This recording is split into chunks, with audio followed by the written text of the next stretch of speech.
I bet you didn't know Zimbabwe's fuel is pricier than the Democratic Republic of Congo's.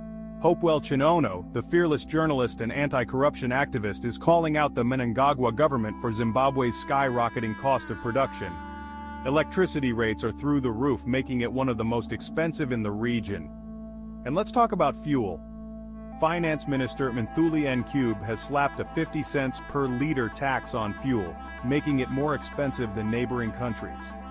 Imagine this, fuel in the Democratic Republic of Congo is cheaper than in Mutare, despite both getting their supply through Beira at the same price. Chinono argues that these high costs are crippling Zimbabwe's economy and burdening its people. With his unyielding spirit, he continues to expose these critical issues, demanding accountability and change. Zimbabweans are rallying behind him, looking for hope in his unwavering quest for justice. Stay tuned as we delve deeper into the impact of these economic challenges and the fight for a better Zimbabwe.